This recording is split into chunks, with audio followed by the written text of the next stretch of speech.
O YouTube de 2026 não recompensa mais quem simplesmente posta muito. Olha, milhares de criadores de conteúdo estão completamente presos no passado. É aquela velha história de trabalhar incansavelmente, madrugadas a fio, editando loucamente, e mesmo assim o canal não sai do lugar. É quase um mistério de cinema, né? Porque canais incríveis com edições caríssimas ficam parados no tempo, enquanto pessoas comuns, gravando ali no quarto de casa, viralizam e constroem negócios gigantescos. Bom, a resposta definitivamente não é postar com mais frequência. É uma virada de chave mental completa. E a lógica por trás dessa mudança de algoritmo é honestamente fascinante. Vamos entender tudo isso agora nesta análise. Para entender essa mudança de verdade, a gente precisa olhar para os dados reais. E eles trazem umas métricas bem surpreendentes. Imagina o seguinte cenário: 14%. Essa foi a taxa de cliques de um material real que bateu mais de 1,5 milhão de visualizações. Quando qualquer criador vê uma métrica absurda dessas, o instinto natural é pensar: pronto, o código foi decifrado. Dá a impressão de que esse é o padrão ouro, não é verdade? Que o sistema agora só aceita taxas acima de 10% para entregar algum resultado de verdade. É extremamente sedutor assumir que existe um número mágico, uma regra inquebrável para viralizar. Mas aí, a ilusão das métricas perfeitas cai por terra. Dá uma olhada nesse outro dado aqui, 2,6% de taxa de cliques. Pela lógica comum do mercado, um material com um número tão baixo assim deveria ser um fracasso absoluto, um desastre total. Só que, incrivelmente, o conteúdo com essa taxa ultrapassou a marca de 375 mil visualizações. Esse contraste é gritante. E ele destrói de uma vez por todas aquela ideia de que existe uma taxa ideal, um número perfeito pelo qual todo mundo tem que lutar cegamente. O grande segredo aqui é o seguinte: cada conteúdo é analisado de forma totalmente individual. Ou seja, ficar procurando por uma métrica universal ou uma taxa de clique mágica é um desperdício completo de energia e tempo. O algoritmo de hoje não é um robô rígido, engessado e um checklist de códigos. Na verdade, ele é um reflexo direto do comportamento humano. Ele testa aquele material específico, com público específico, em um momento exato. A verdadeira guerra hoje é puramente pela atenção humana, não por agradar uma máquina.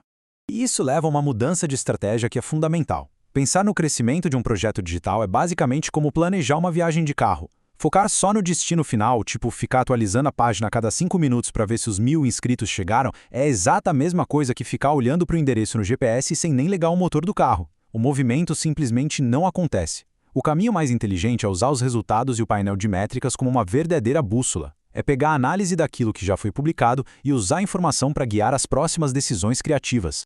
Essa bússola, na verdade, aponta para uma regra psicológica bem dura. Um projeto não é sobre quem o cria. A não ser que já exista um status gigante de celebridade estabelecido, a verdade nua e crua é que a audiência não clica em nada para saber da vida pessoal do criador. As pessoas estão ali buscando valor real. Elas querem entretenimento, querem aprender algo novo, buscam soluções rápidas para os próprios problemas ou até histórias incríveis que façam esquecer um pouco da rotina. A vitória na internet pertence exclusivamente a quem foca 100% em entregar valor absoluto para a pessoa que está do outro lado da tela.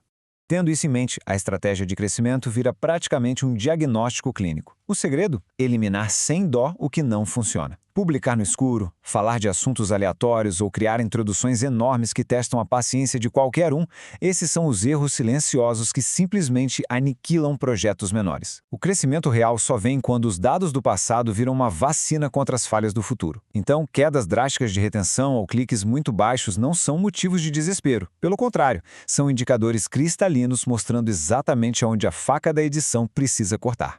É fascinante pensar que os números de visualizações funcionam como um verdadeiro raio-x da satisfação do público. Por exemplo, se o contador trava em 20 visualizações, o diagnóstico é direto. O sistema não encontrou valor nenhum ali para espalhar. Se a contagem para perto de 100, significa que até rolou um clique inicial, mas a retenção foi péssima e o pessoal foi embora em segundos. Perto de 500 visualizações? Bom, o conteúdo interno pode até ter qualidade, mas a capa e o título falharam miseravelmente em convencer o grande público. E se o motor engasga na marca de 1000, o gancho inicial funcionou super bem, mas o roteiro simplesmente não teve força para segurar a atenção até o final. É um relatório de inteligência estratégico perfeito.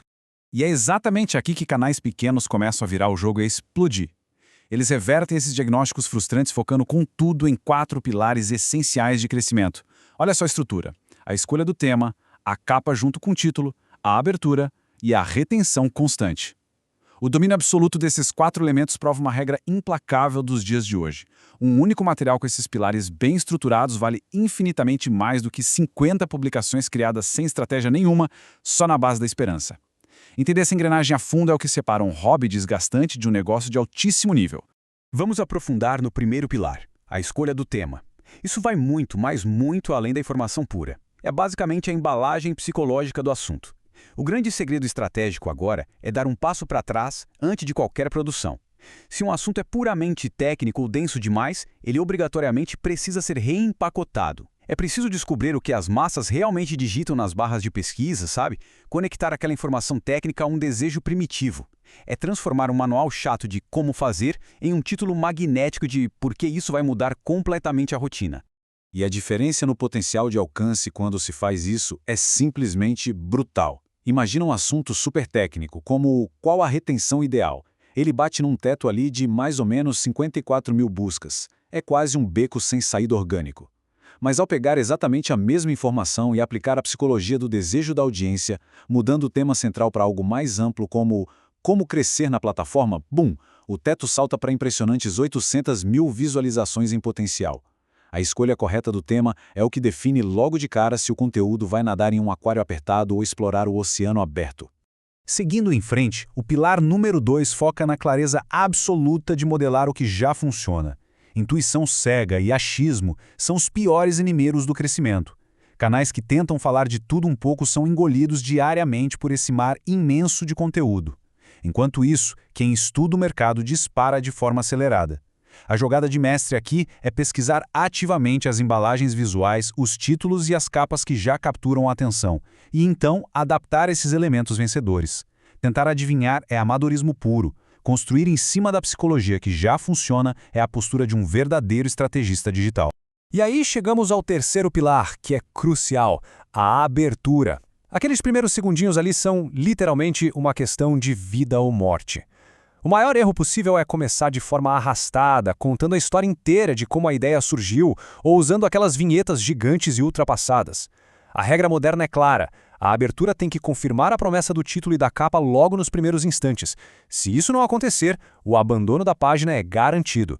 A audiência moderna simplesmente não tem mais paciência para enrolação, e o botão de fechar a aba está sempre a 1 milímetro de distância do dedo. Mas olha só, tem uma dinâmica muito mais profunda operando nos bastidores dessa abertura. Aquele gancho inicial precisa funcionar como uma ponte super bem construída. O papel dele é pegar aquela promessa chamativa, que foi o que gerou o clique original, e conectar isso direto com a necessidade real da audiência, mesmo que as pessoas nem soubessem que tinham essa necessidade até aquele momento. É uma transição quase invisível, mas de uma elegância brutal. É isso que transforma rapidinho alguém que caiu ali de paraquedas em um ouvinte altamente engajado, prestando atenção em cada detalhe. E por fim, o quarto pilar, que é sem dúvida nenhuma o mais meticuloso de todos, a retenção. Principalmente em formatos educativos ou análises mais densas, a linha entre ser altamente informativo e ser tragicamente chato é muito fina. O detalhe estratégico que quase ninguém percebe é que o algoritmo não foca em promover vídeos. Ele promove, na verdade, comportamento humano. Por isso, a retenção só se mantém lá no alto através de um roteiro intensamente estruturado. É um trabalho cirúrgico, exige dosar emoção, apresentar conflitos, jogar perguntas instigantes no ar e manter um ritmo perfeito para deixar o cérebro de quem assiste completamente vidrado a cada corte. Toda essa teoria é, com certeza, fascinante. Só que a inteligência digital sem uma bela dose de execução prática acaba virando apenas entretenimento passivo. Diante de tudo isso, do reempacotamento psicológico de temas complexos, do diagnóstico impiedoso dos números e da construção cuidadosa de roteiros magnéticos, fica um desafio final importante. Qual ação prática será tomada hoje para servir melhor à audiência? A estratégia mudou completamente e o futuro, sem sombra de dúvidas, pertence de forma exclusiva a quem entende as regras dessa complexa guerra pela atenção. Até a próxima análise.